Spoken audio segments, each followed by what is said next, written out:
Hi guys, and welcome to another Dragonheir Silence God video. Guys, in today's video I want to have a look at the gear for Season 2, the bonuses they give us, the bonus for 2 or 3 pieces, and start maybe imagining what champions we're going to play with and what sort of content they're going to be better suited for. But before we get into that, guys, let me take a second to thank all of you that have subscribed to the channel.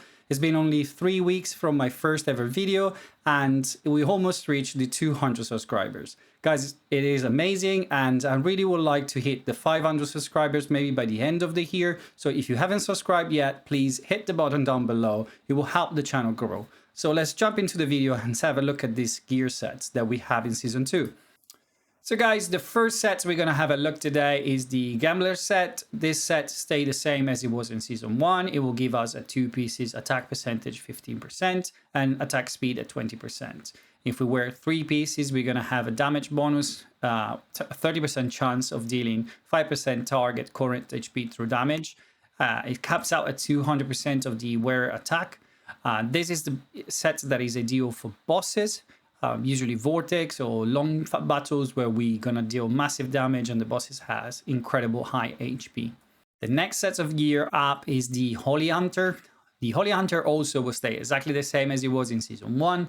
It will give us accuracy 40 points and resistance 60 points. And for 3 pieces, we're gonna have that 20% chance of placing stun of our enemy for 3 seconds. This is particularly good on champions that hit the entire board or they have that big diamond shape hit on the ultimate that they hit multiple times like Zarlot, Voresh, and they can apply those stuns many times over through the entire fight.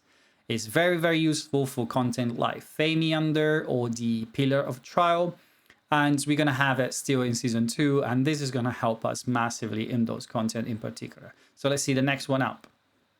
The third set we're going to see is the Ancestor Protection set.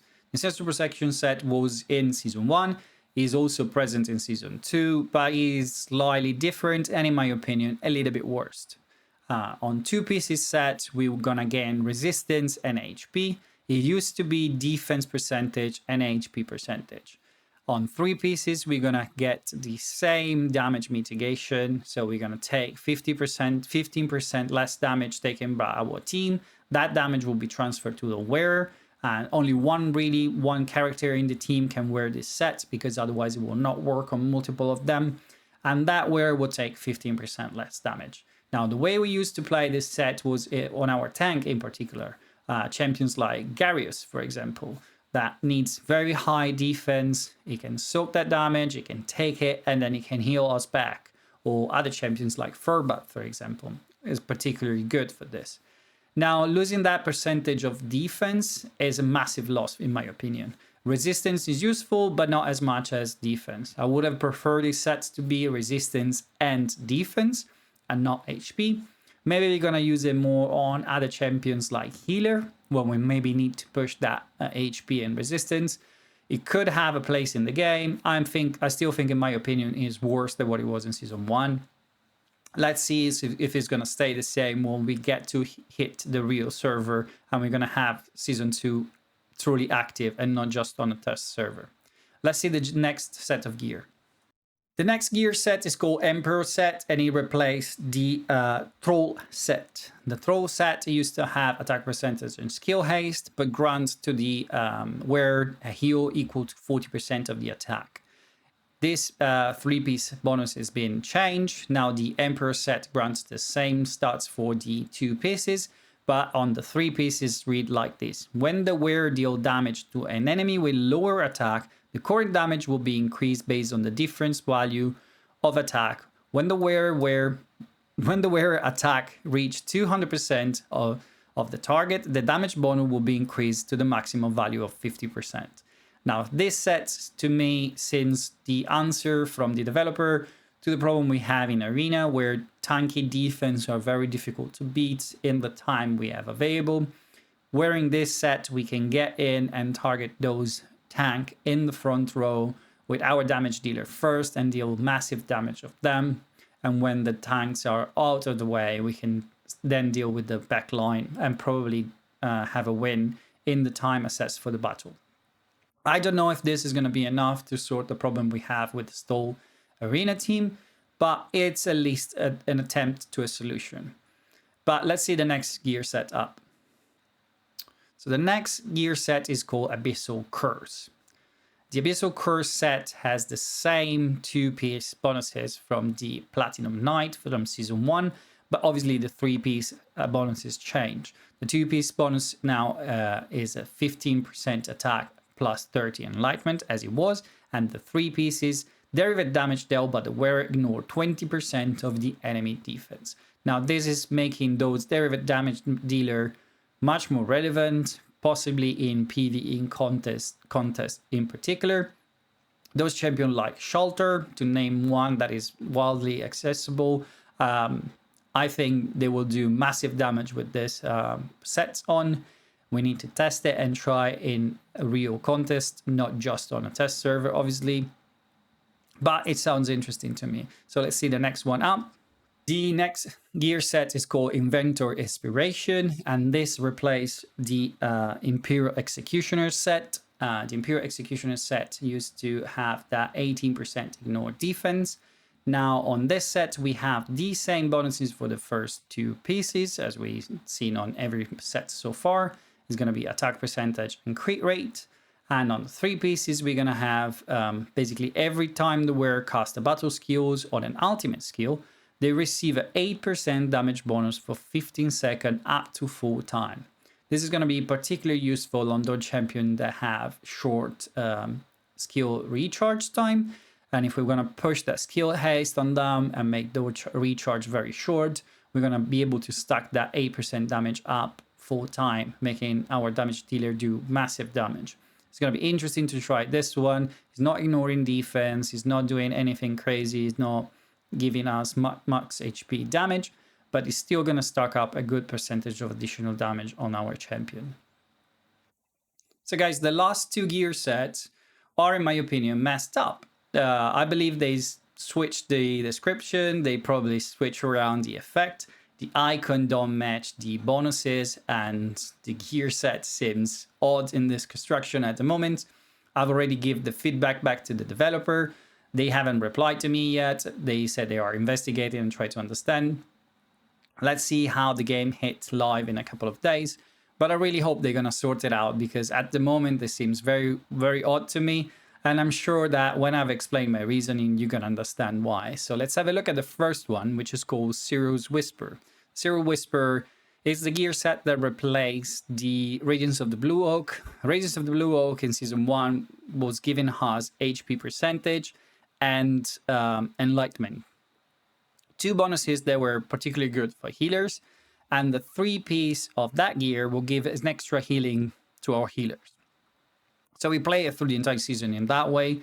And in Season 2 now, the Seral Whisper set instead give us HP percentage, which is still good, and skill haste, which is amazing because we want those heals to come around more often. So this part of the gear set, it's really good. Even if we lose in the enlightenment, we can still build the enlightenment through enlightenment chest, enlightenment positive ruin, enlightenment in every other set. I have the piece of gear as a substat. But the second part of this of the gear description say, when the wearer successfully inflicts a debuff, all allies gain additional 15% attack for 10 seconds. Now, we can argue that it will be good for a healer to bring more utility and brings also the increased attack, but here is basically conditional to the fact that we need to land a debuff. Now, most healers don't land debuff because they don't have debuff in their kit, and we also don't build them with accuracy. This gear set doesn't give us accuracy, and building accuracy on our healer, even if they land debuff, maybe Vikuk lands a debuff, for example, he's not a particularly good healer anyway. But if we're building accuracy on them, we're going to struggle to build other stats. And this gear set as it is right now doesn't make a lot of sense to me. It also doesn't match the icon. The icon is a healer icon, and the effect is an increased attack, which used to be from the other sets that we're going to see now that they switch around as well. and is the Monol Blessing. This set is replacing the 3-year set. They used to give us accuracy, of course, skill haste, and the increased attack. In this set instead, we're going to have, yes, the accuracy, yes, the skill haste, but from the 3 pieces, we're going to have, after casting ultimate skills, we're heal the ally with the lowest HP percentage by 15%. Now, again, the icon looks like an increased attack, but the effect is from a healer. We don't need our champions that lend debuff to bring heal. We need the healer to bring the heal and the champion to lend debuff to give us the increased attack. So when we place in maybe a decreased defense from the Crown of the Unclean, for example, we want to have the increased attack on our champions as well, so we deal more damage. I believe they messed it up. They switched the description around, and I really hope they're gonna sort it out before these go live, because in this sort of form, it's a bit wonky. We can still play around and gear champions and bring those effects and combine them, but we're gonna fight those bosses with a bit less tools in our arsenal, in my opinion, if it stays as it is. So, I don't know, guys, what do you think? Do you think they messed up, or am I wrong reading this? Because to me, it makes no sense, and I really hope, as I said, that they're gonna sort it out. Sorry, guys, this is me from the future. I hope you enjoyed the video. I'm sorry that the parts of the camera was missing, but it froze during recording. I had the same problem on the video prior to this one. I believe that OBS cannot handle recording camera, game, with the test server game, which is particularly taxing on my computer for some reason. I hope they optimize it before it goes live, because it's a bit too much at the moment. But nevertheless, guys, the talking parts were all there. Everything I had to say about the gear is there. I hope you enjoy the content, and I will be curious to know down in the comments, maybe if you like, what you think about the gear set, how you're planning to use it, what champions are you planning to gear with what set. And it will be nice to see your feedback as well. So guys, I hope you enjoyed the video again, and I see you soon with another video about Dragonheir Silence God.